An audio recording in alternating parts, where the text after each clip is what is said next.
Okay, so hi everyone. We have just started recording. So I'm with Anom, my colleague from Green Guardian, and with our guest speaker, Laura, from the account WasteLessLaura.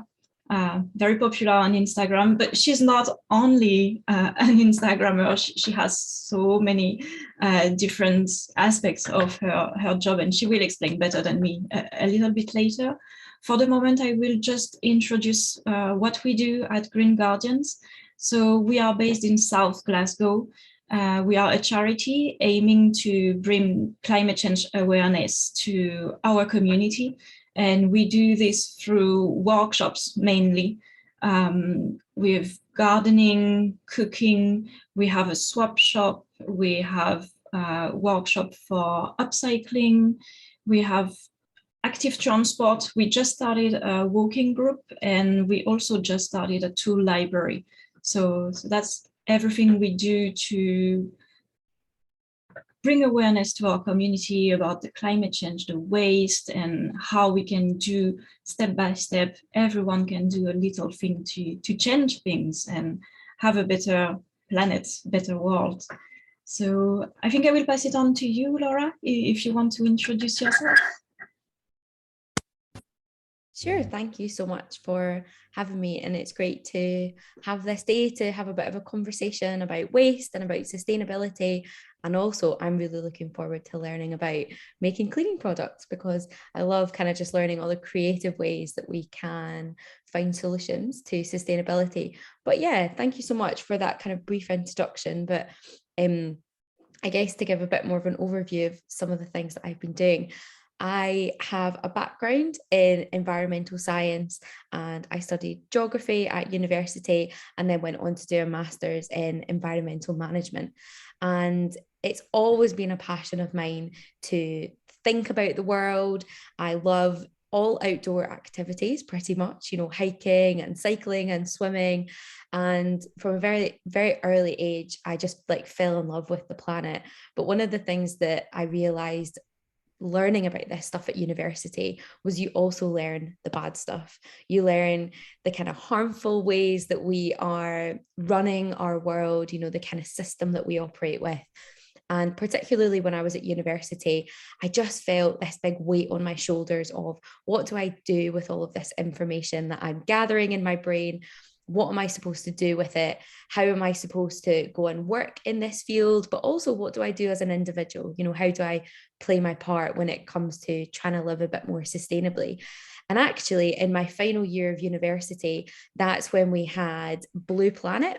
So Blue Planet 2, which was, I think, just pivotal for so many people.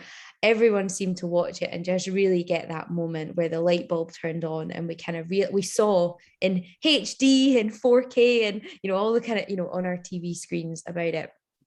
And so that's when, in my final year of university, I decided to do a New Year's resolution. So it was in 2018. I was like, this year I'm going to try and reduce my waste, reduce my plastic. That's going to be my little part that I'm going to play, and we'll see where it takes me.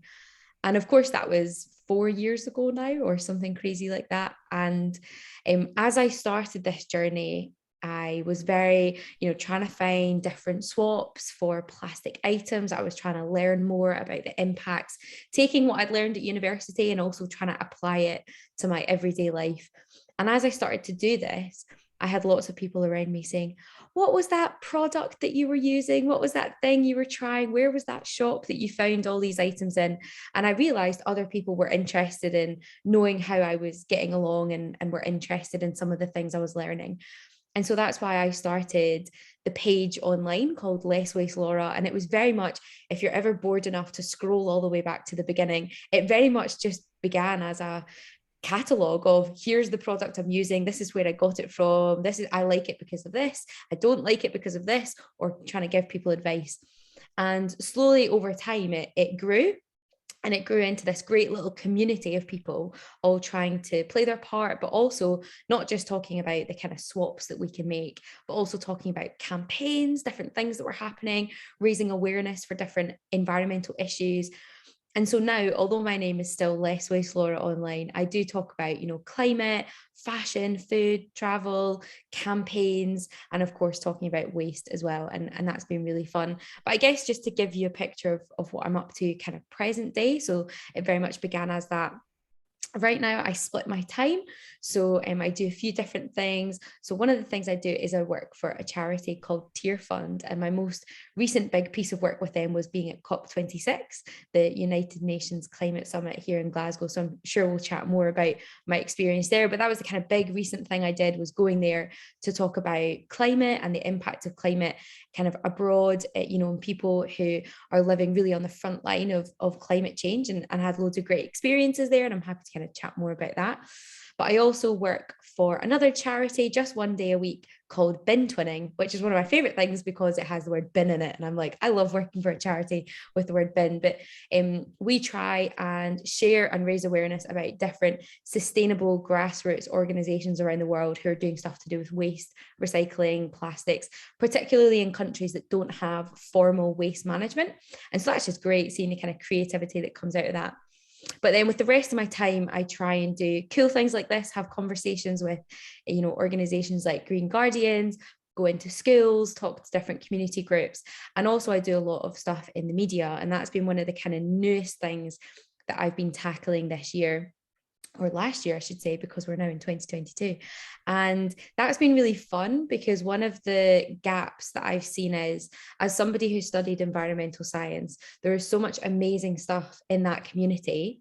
And I say this as an environmental scientist, we're not always the best at communicating it. We talk in numbers and data and graphs, and it can get really, really confusing. And so one of the things I've been enjoying doing is communicating lots of stuff from the scientific community or the policy community, lots of things that are happening in the mainstream media. And so I do a lot on radio, BBC Radio Scotland, BBC 5 Live, BBC Radio 1, really communicating stuff about climate, and also do things on the TV. So kind of coming on news channels to talk about different issues.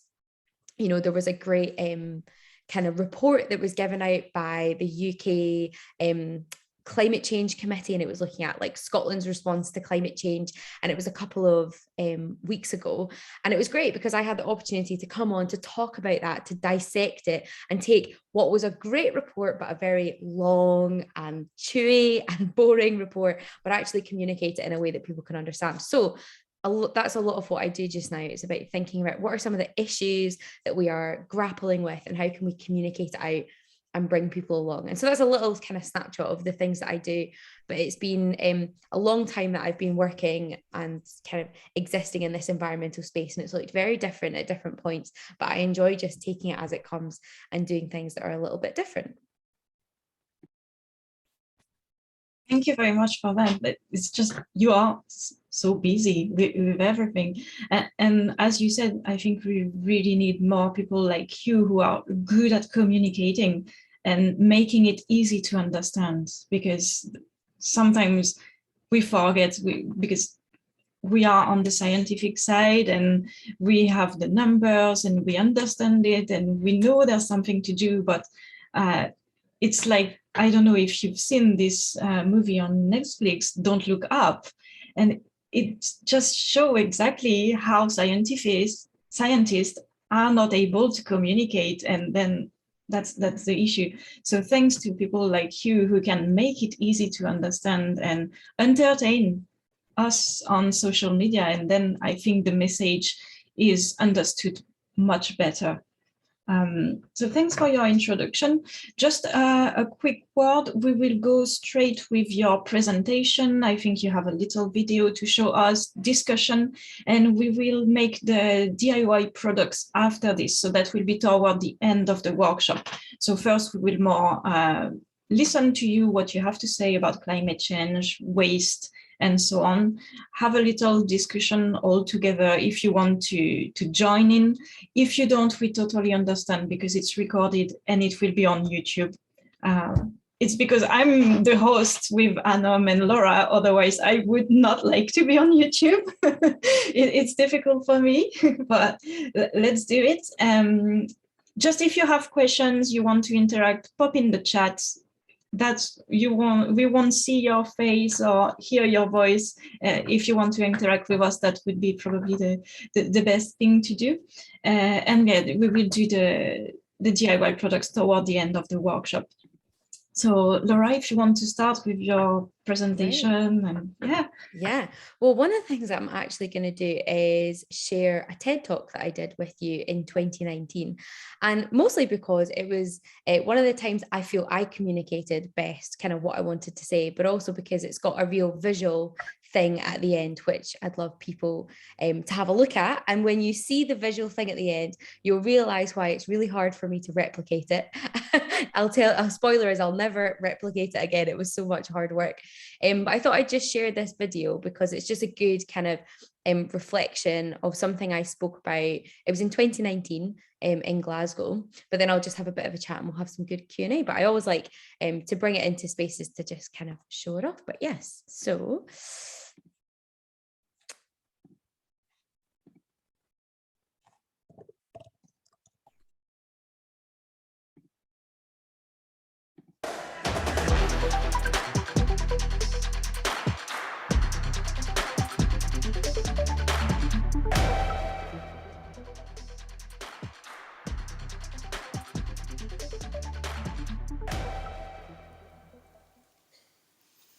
From the moment I was announced as a TEDx speaker 50 days ago, I decided to collect all of my waste. And here it is.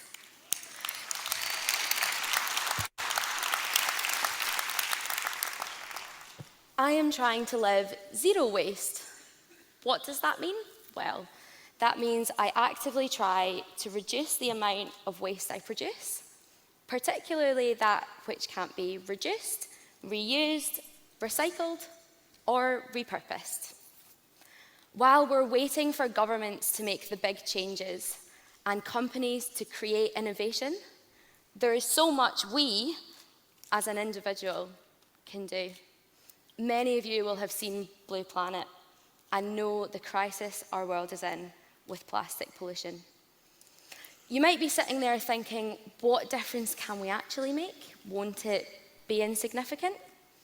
Well, I'm here to tell you we can make a huge difference. So picture this. It's New Year's 2018. I'm spending the festivities with my friends and family on the east coast of Scotland in a quaint coastal village called Ely. It's a new year and a clean slate, and people are talking about New Year's resolutions. But this year, I could not think of one. So we go on our New Year's Day walk, and we're meandering through the green golf course paths and along the white sandy beaches when suddenly it hits me. Piles of plastic waste. For years as a geography student, I studied the impacts we make on our planet. But it took it having me right in the face to realize I had to make a difference. I had to make a change. So I took myself home and I'm feeling rejuvenated and energized, motivated to reduce my waste, save the turtles and all that. And I thought, this will be fine. I know just how bad plastic is. I just need to cut it out and find alternatives for everything. So I go home, but then I look in my fridge.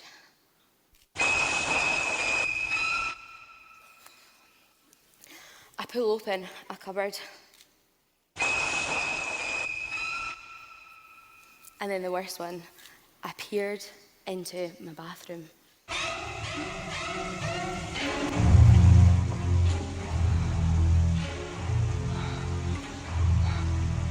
I was drowning in plastic. I could not go cold turkey. So let's fast forward to where I am now. I'm a year and a half in and I've found my groove, slowly phasing things out and educating myself. Shampoo bottles went to shampoo bars. Fruit and veg in excess plastic packaging just went loose into my baskets. And single-use disposable items went to reusables I carry around with me every single day. So you've all got to do this perfectly, right? We'll see. If you're sitting there thinking, I don't care, or I definitely can't make a difference, let me introduce you to my cousin, Lucy.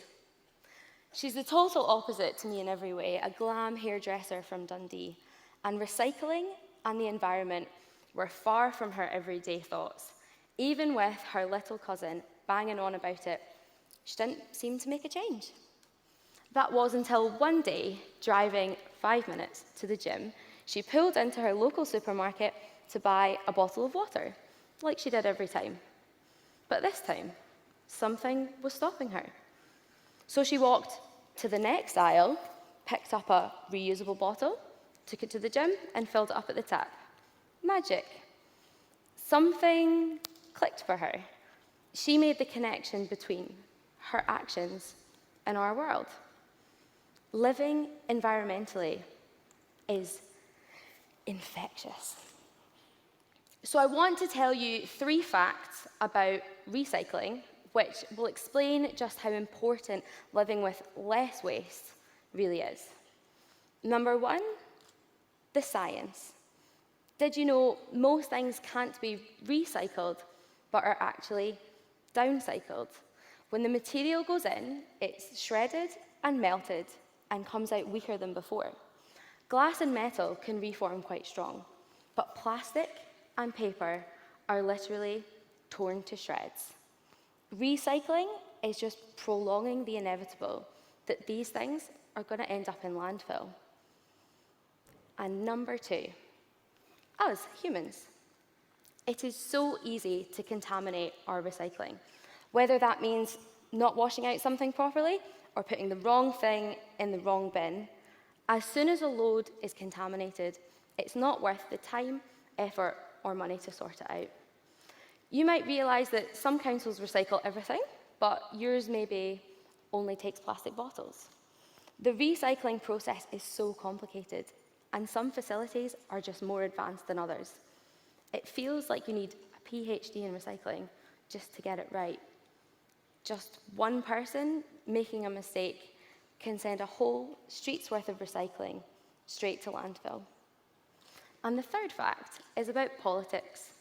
Last year, China, previously the world's largest importer of waste, said it was not going to be the world's dumping ground anymore.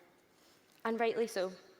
And now the UK is being overwhelmed by the amount of waste we're producing. And now some countries are sending it back, so we better get a move on. Now, do you remember when I said you had to do this perfectly? How about I leave you with just one switch? It's something we all drink and a change we can all make. Milk. So, I want you to picture this. The average family of 4's yearly consumption of milk. Got it? Actually, don't picture it. Here it is.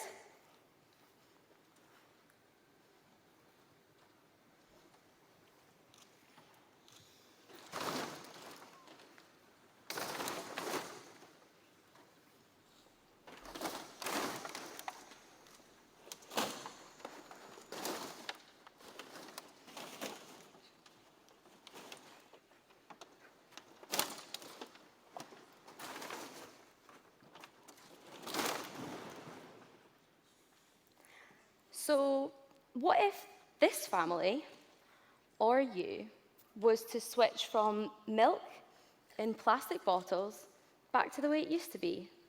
Delivered to your doorstep, a plastic solution, milk bottles. And on these glass bottles, the only form of waste is a small foil cap. And once you get enough of them, you can scrumple them into a ball and recycle them, just like any other item. So instead of all of this waste, all you would produce is this. If every single person here today was to decide to cut out one thing each day for a year, we would save 1 million things going to landfill. You can make that connection. You can start with that single-use plastic bottle of water we have in our bags. We can decide to make that the last one. When you buy something, It's had a past. You are its present. What will be its future? What will you leave behind as your legacy?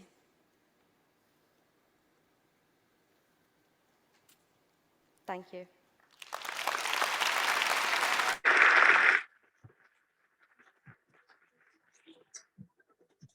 That was such a nice one. I love the milk bottles. I've rarely seen a TEDx like this, so interactive and in your face.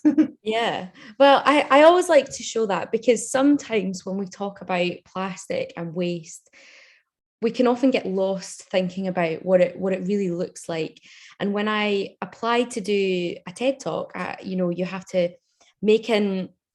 make a pitch for your idea, and you have to think about the idea that you want to do and how you're going to communicate it. And when I went to my pitch, I just went up and said, look, I'm really passionate about the environment. I think plastic's a big problem and I'd love to do a TED talk about it. Please pick me and it'll be great. And they did. And then they said, okay, so how are you going to do it? And I thought, oh, okay, I didn't think this far. But they give you a lot of help. And actually, doing a TEDx talk helped me realize that when we communicate things, we need to find effective ways of doing it. And one of the biggest pieces of advice I was given was, you need to help people visualize what you're talking about. You need people to understand it. So one of the things I wanted to do, and actually the reason I picked milk, because even though those were plastic bottles from dairy milk, the odds are most people drink some kind of milk, so they can at least relate it to what they have. And most people, especially at that point, got it in some kind of plastic or some kind of packaging. And so it was a really good illustration to say, here's something that creates a lot of waste. We might not necessarily see it because we put things in the bin and then they go away. But actually, let's just look at this. Let's look at one thing. And it was amazing to actually hear after that talk that hundreds of people got in touch saying, I've now switched to glass bottles. I'm now thinking about other ways I could do it. I started with this swap and then I started doing something else. And it was just about getting people thinking about the kind of impacts that they could have as individuals. I see one of the questions was, what did I do with one of those? Well, actually, it was funny because I had to take them all the night before all the TEDx talks as a prop, because we did a bit of a rehearsal, and they were at the side of the stage. And it was really interesting because when I went to drop them off the night before, what they were doing was also setting up for the conference the next day. And when I walked in, I saw that they had thousands of gift bags, like goodie bags, for all of the people who went.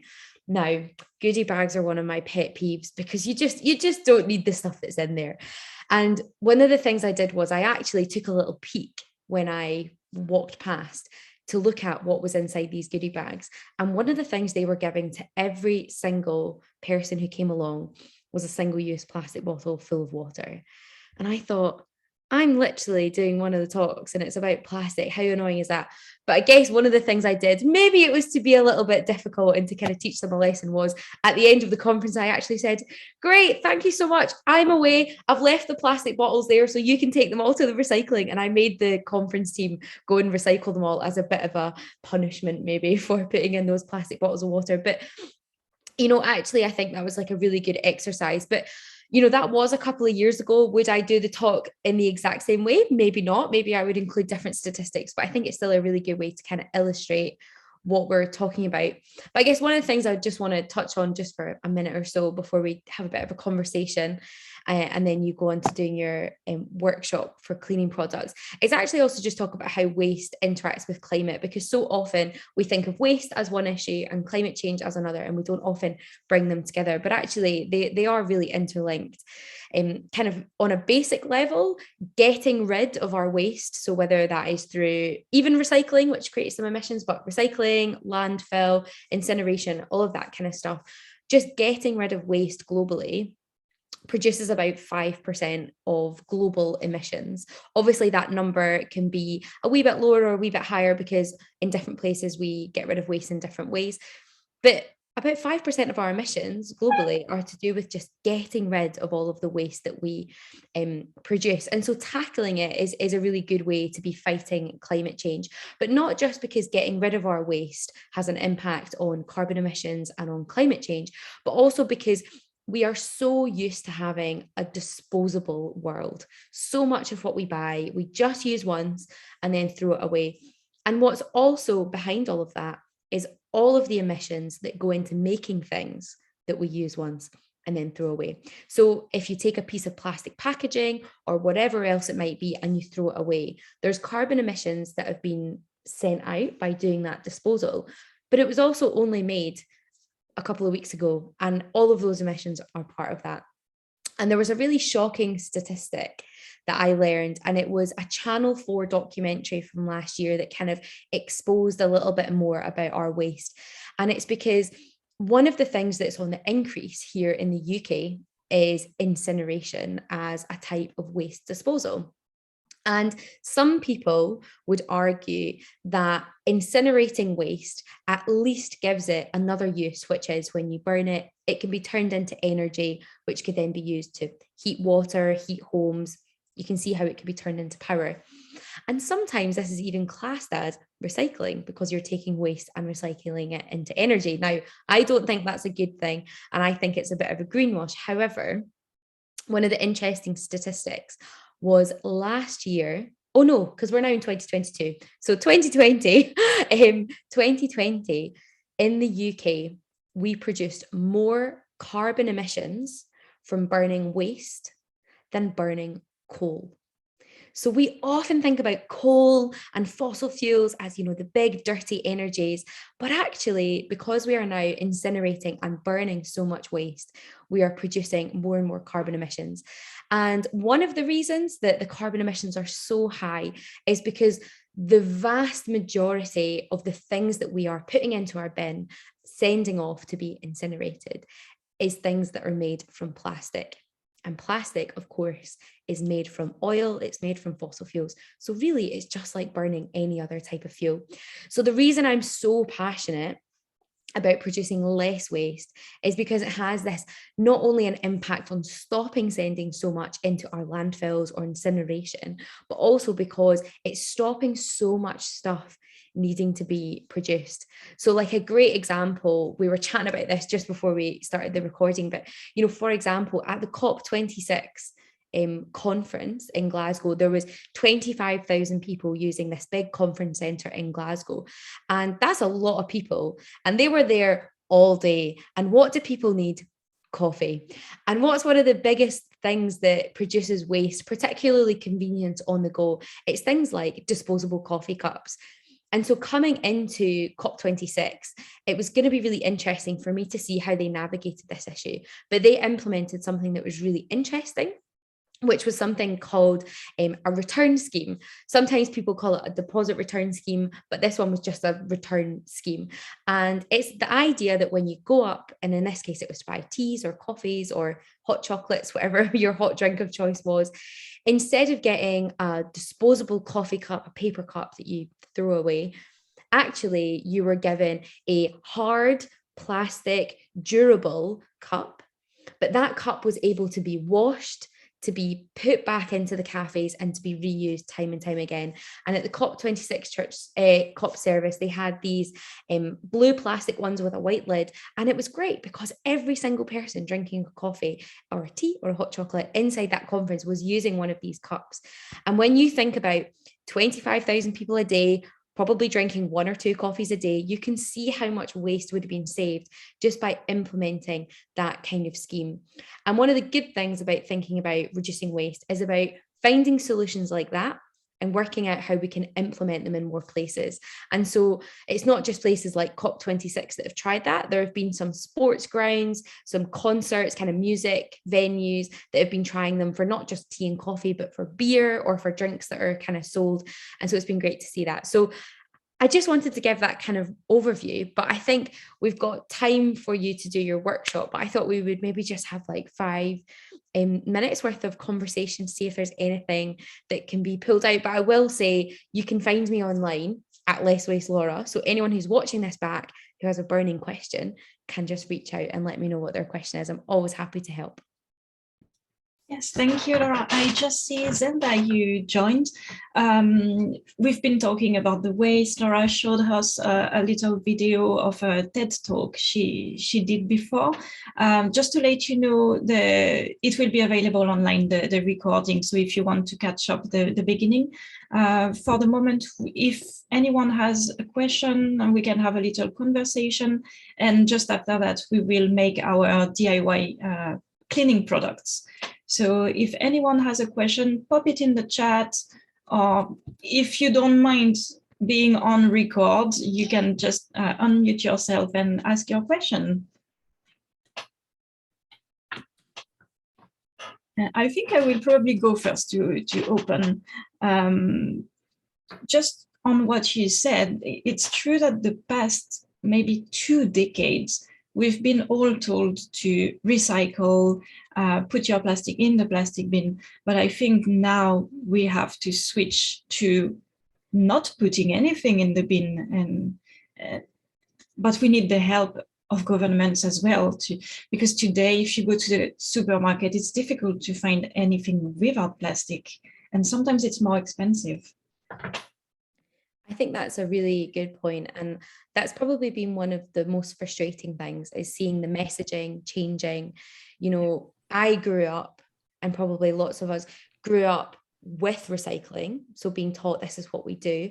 So, you know, speaking to my grandparents, they weren't taught recycling. They had to learn it later on in life.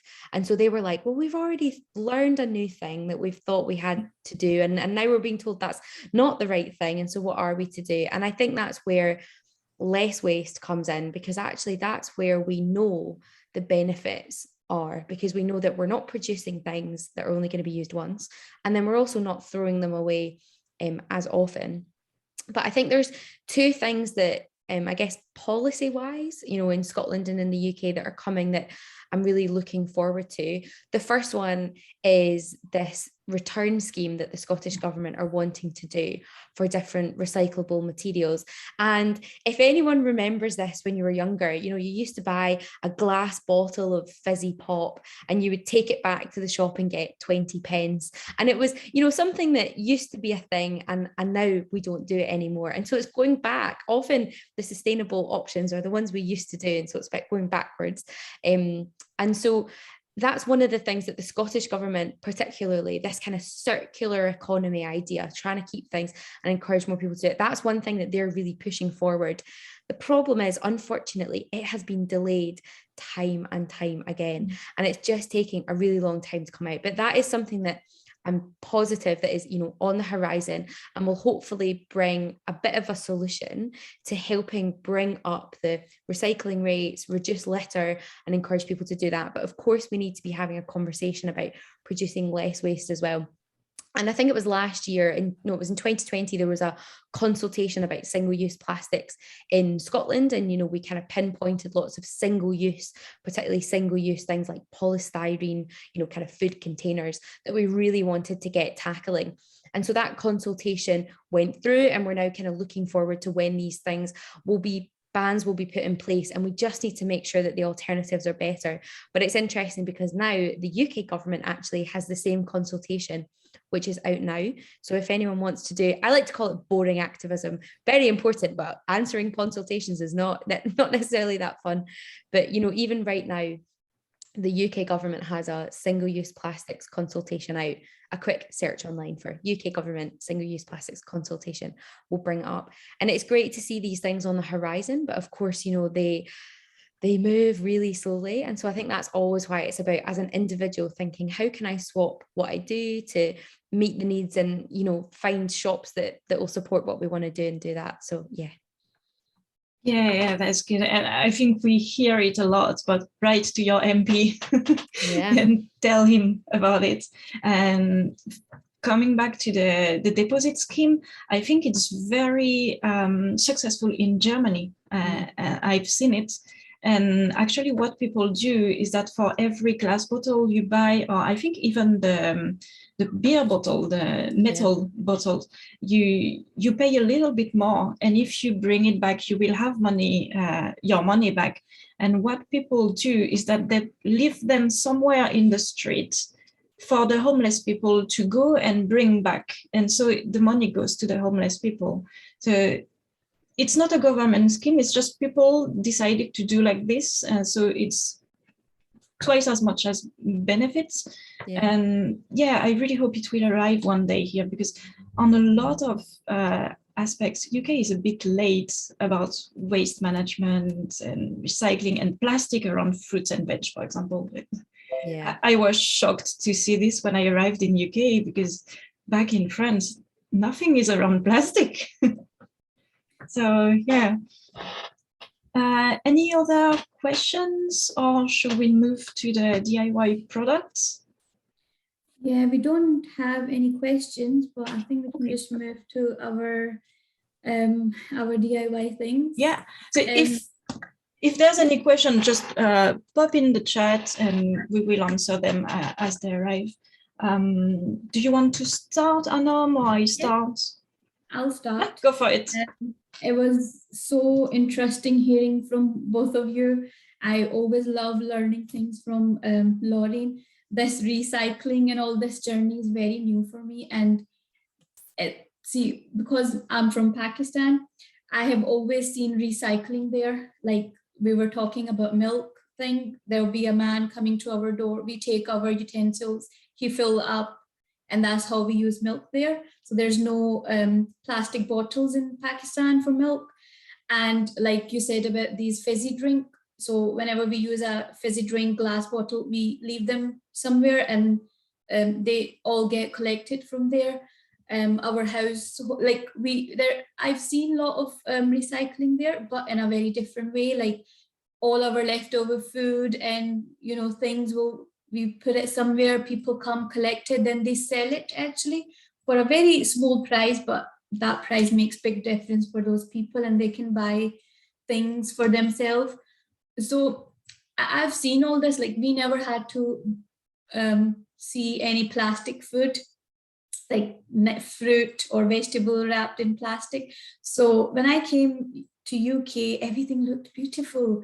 The beautiful apples wrapped in plastic and milk bottles, everything was so convenient here. But and I would never thought of all this, like where all these plastic go. But then gradually I started thinking about it. Like, how do we do these things? I've started asking questions to my husband, like, where's all these bottles go? And I'm so glad you showed me all those bottles, Laura, today, because as a family of 5, I cannot imagine how many bottles in the past I have used. So this journey particularly was very hard for me because I had to start this recycling and thinking as a family of 5. So buying fruit without plastic, finding all this is still hard, but I'm glad we have so many shops now that you can buy these loose lentils and chickpeas and fruit. So I'm still learning, and that video you showed me was so interesting. I'm so glad I've seen that video.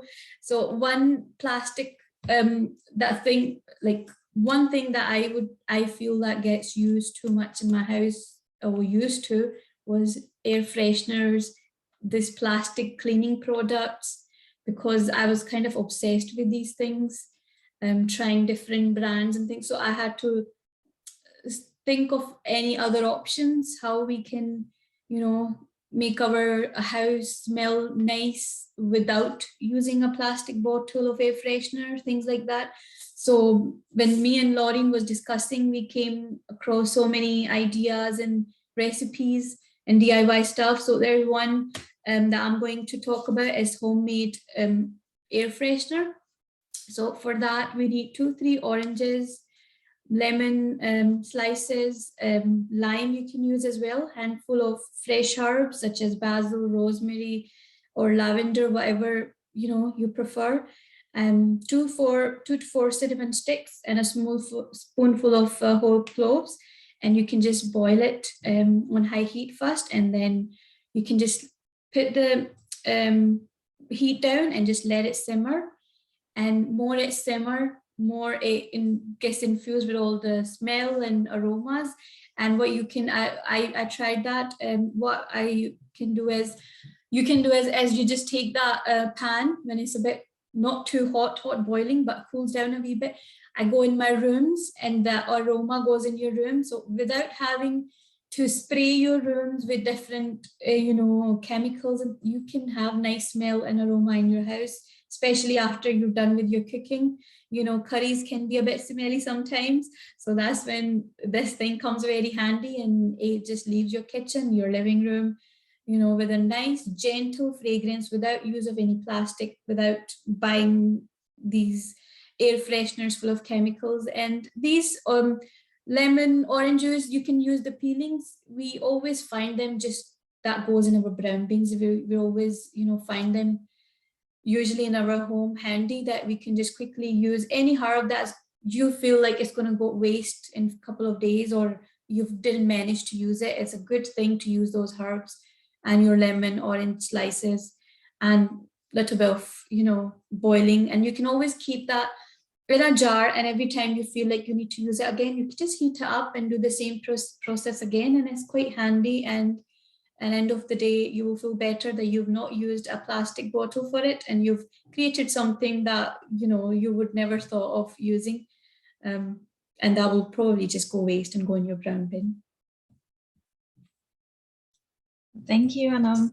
I just want to jump. I know Christmas is over, but I love to do this recipe around Christmas time with cinnamon, cloves, orange, and your home just smell amazing Christmas spice. I really enjoy this.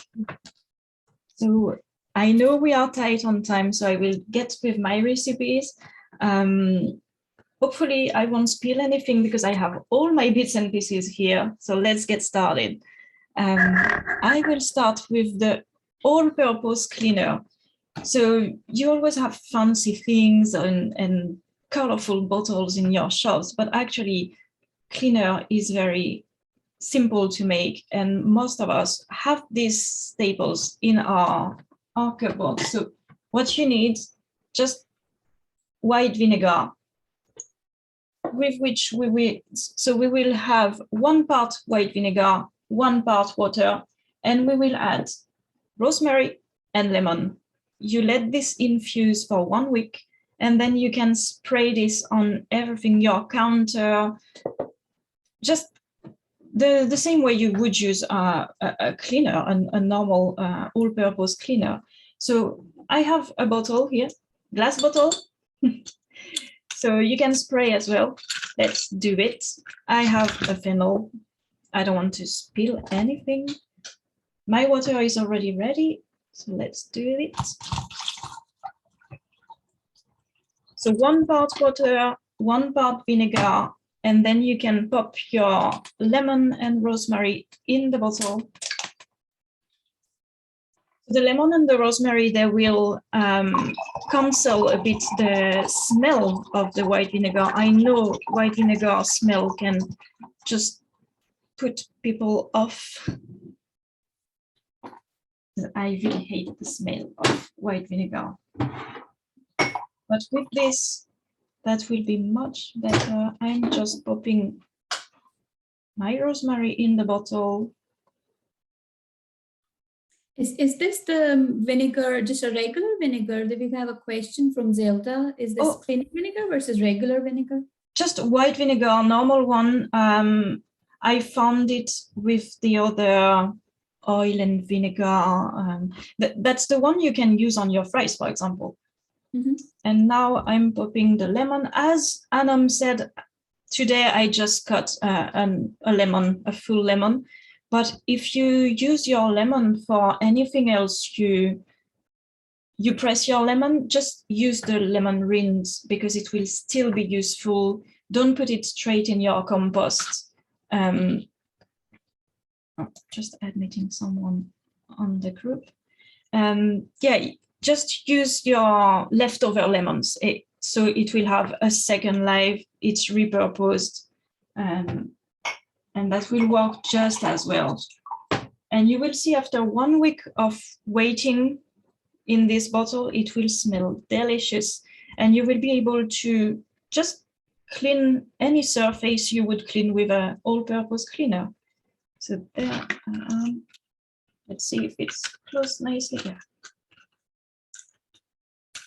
So here I have my all-purpose cleaner, and it's beautiful in the glass bottle.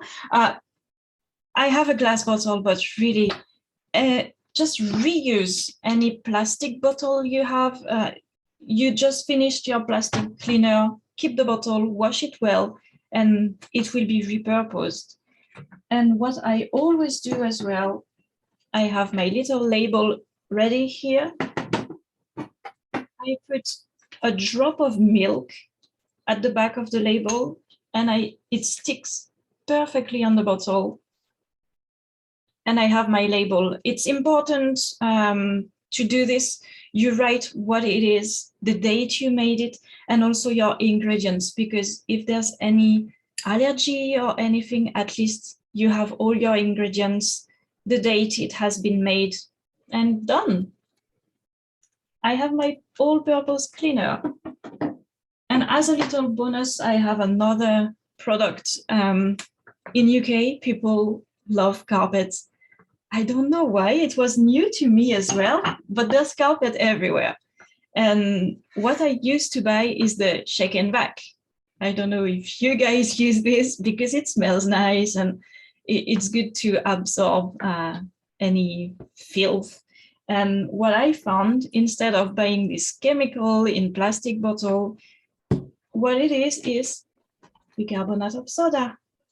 That's just the only thing you need, and essential oils. So I've already filled a jam jar with my soda, and I will just be putting some essential oils. You don't need to use the essential oils for their properties in this recipe, just for the smell, whatever smell you like, what you want your house to smell. So in a little jar like this, I would put maybe 10 drops of essential oils. So I have selected lavender, rosemary, and tea tree. So on top of smelling very good, they are also good for cleaning, purifying. So I just drop the essential oils in my jar. Then I will give it a good shake, and I will spread it on my carpet just before hoovering. Maybe leave it for 30 minutes so the smell, the fragrance is impregnated in it, and then just vacuum as normal, and done. And if you still have some shake and vac packaging, just keep it, because the way it's you spread it is easier, like, with these holes on top, whereas with my jar you have to be careful not to spill all the jar. So I give it a good shake,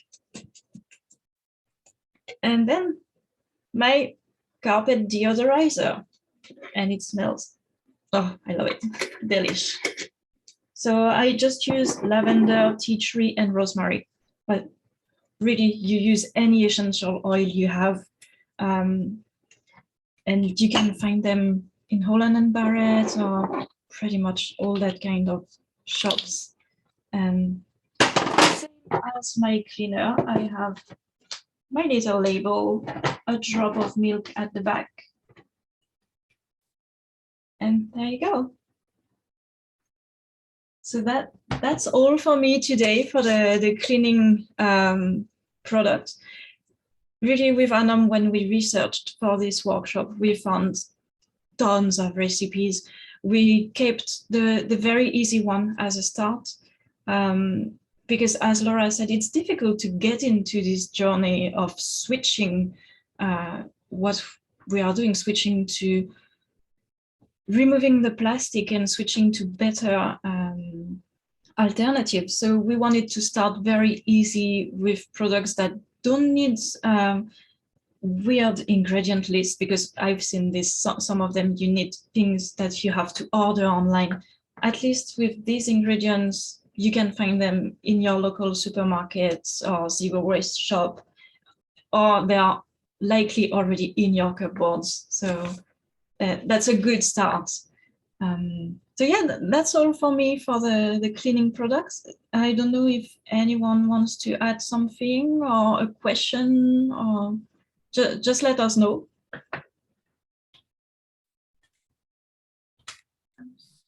Looking at the chat. Nothing in the chat, okay. And Laura, do you have some hacks or little tips to add? What do you use for yourself at home?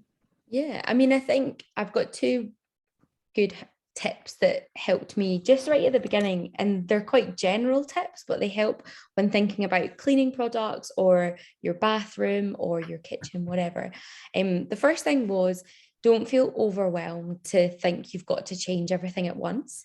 Do it just one by one. And so, you know, we've learned today about making scent things for your home to make it smell good, or all-purpose cleaner, or the kind of shake carpet cleaner. And there's no need to go and make that right now. If you've still got them in your house, use up the ones you've got and then keep a hold of the bottle, keep a hold of the packaging, and then you can make these new ones and put them into the old packaging and use them. But that's definitely what I did when I started. I said, when something runs out, that's when I'll look for an alternative. So when my toothpaste ran out, when my shampoo ran out, when my pasta ran out, and you can see how it happens. And it means that you don't need to find solutions all at once. You can take it step by step by step, and you can work out, you know, how you're going to do it in a way that's sustainable, you know, for yourself. And it also helps spread out the cost. So it means you don't need to go and find a solution for everything straight away. You can just do it one by one. But also I found it really helpful to do a waste audit. And so that was because I thought, you know, there's lots of different types of waste that we all produce, but we each produce different waste. So when I started to think about this, I was at university, I was buying a lot of meal deals, I was getting lots of coffees on the go, and that was waste that I was producing. But my grandparents wouldn't ever buy a takeaway coffee. They love to sit and drink it slowly and, you know, sit in a cafe. And it made me realize that we all, as individuals or as families or as flats, as house groups, we all produce different waste. And so what I did was, for 2 weeks, I collected all of my waste. So even if I was out and about, maybe I was shopping or I was seeing friends or whatever, I would just, any waste that I produced, I kept with me. And then at the end of 2 weeks, I put it all out in my kitchen floor and I just looked through it and I said, well, what is the waste that I'm producing? And I started to kind of split it into different groups. So some of it was, you know, specific items. So a lot of it was milk bottles, juice bottles, that sort of thing. Other bits of it I grouped together because it was to do with lunches. So it was like meal deal wrappers, or it was containers because I'd bought my lunch outside. And then other parts of it were different. And what I did was I looked at all of this waste when it was in the groups and I said, well, why don't I just pick one thing to focus on? And the first time I did it, I realized lots of my waste was to do with lunches. And so I said, okay, the thing I'm going to try and tackle is lunches. I'm going to try and make my own lunch before going out to work or to university. And I'm going to see if I can buy things at the shops that use less packaging. And I'm going to see how I can do that. So I started to go to my local bakery and I picked up bread and rolls that were in my own bags rather than buying it in plastic bags. And then I found a deli where I could find sandwich items. And so I just focused on one thing though, instead of trying to do it all, focus on one thing. And then after a few weeks, I realized, oh, my waste is really going down because I'm now making my own lunches and doing it a different way. And so then I did it again and found a different thing and focused on a different point. And so that's always something that you could do as a family or as an individual, you know, think about what is the waste that you produce and how do you focus on one area, and everyone will be different, but that's good because it means you can target it and then you'll really start seeing all of your waste going down, which is a good way to do it.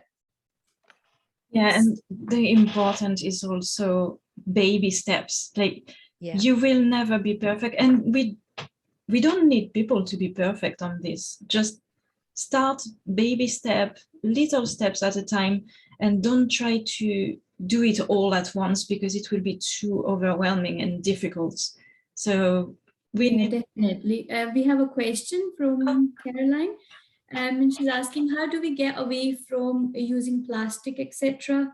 The top of the spray bottle, I know it's recycling, but it still has to be produced in the first place. And I have a problem in the garden with plastic pots, seed trays, and some tools. Yeah, in the garden, we don't really have the choice when you buy a plant or things in the garden center. It's always with plastic pots. It's starting to change, but slowly. What we do is that we keep every single plastic pot and we reuse to repot. I don't know how much gardening you do, but here in our house, we do quite a lot. So every plastic pot is kept, we wash them and we reuse them always until they are in such a bad shape that they go to recycling, but they are reused time and again for years. That's what our option for plastic pots in the garden. And yes, you're right. For this, for example, it's a glass bottle, but the spray is plastic. I have not found anything better. Maybe that could be the glass bottle with a cork, and then I put on a cloth that could work. Yeah. But you can get these bottles without this pump thing these days, and you can always reuse that pump, that the spray thing on the top. So all you just buy a new glass jar, and then you can just use the same one. Reuse the pump, yes. I think also one of the good things to remember is that plastic itself isn't necessarily bad. There's actually lots of plastic that's really good. And when you think about a spray bottle, that one that Laureen was showing, you know, that's sturdy, hopefully it won't break, and it will be used time and time and time and time again. And so if you can hold on to even an old spray bottle that you might have and keep using it, that's a good thing. It's the kind of bigger bits of plastic that, you know, we want to get rid of, and the stuff that really is single use. And so actually I think, you know, that's one of the aims, but sometimes it can be frustrating thinking I'm still using something that's got plastic in it. But the good thing is if it's used over and over again, that's the good thing, and that's where plastic comes in handy. And so, you know, don't be too worried if the things you're using still have a little bit of plastic in them if you're reusing them. It's just the, you know, trying to avoid buying lots and lots of new bottles every single time. Yeah, and I think we have to remember to don't put too much pressure on ourselves for this. I used to, when I started my journey plastic, let's call it like this, I wanted to ban every plastic thing, like even in secondhand, I didn't want to buy any plastic. But my husband was more saying like, that's fine, it's secondhand, it's been produced already, and secondhand is always better. So secondhand plastic will still be better than if you buy it new. And so, yeah, we really have to find a good balance and don't pressure ourselves too much because we are doing great. So if there's no other question, maybe we could make it the last word. Just wait a couple of seconds. So it's already been an hour, so interesting, very nice to speak with all of you. And I think I've learned a lot. Your milk bottles for the family, I think it's really powerful. And that made me think, because I'm not drinking cow milk, but I'm drinking soy milk, and it's the same in the end. It goes to recycling bin, but it's still a waste. So yeah, it makes you think. Yeah, definitely. It was such an eye-opener for me, especially because, like I said, I'm so new to this journey and I was tackling one thing at a time, but this milk thing is definitely on my list next to handle. Yeah, and it's also good to, as you said, Laura, earlier, I don't remember exactly your words, but we show the example. So people might not change now, today, but at least they see us doing steps, and they will remember, like your cousin, one day it will just pop in their mind, maybe not today, but one day. So it's very important to see the damage, to see, because like these bottle things, until you see it, you won't, like we hear all the numbers in, but it was very interesting actually seeing like what was just one person is, you know, responsible for all this. So imagine all our community, as a community, you know, how much there is going on, but it was very interesting. yeah, So if there's no other questions, I think we can stop here. So thank you everyone for tagging along with us, staying with us for this full hour. I hope we could teach something to you today, and if you are already in your journey, just keep going. And if you are only starting, that's welcome to the club. That's brilliant. And we will carry on following Laura on her social media, because it's always refreshing and so understandable for everyone. So hopefully you will go far with this. And good luck. Yeah. Thank you. It's been great to be here. Yeah. Thank you so much. So it's goodbye, everyone. Thank you for coming, and hopefully we will see you again for a next workshop. Thanks, Take care, everyone. Bye. Bye.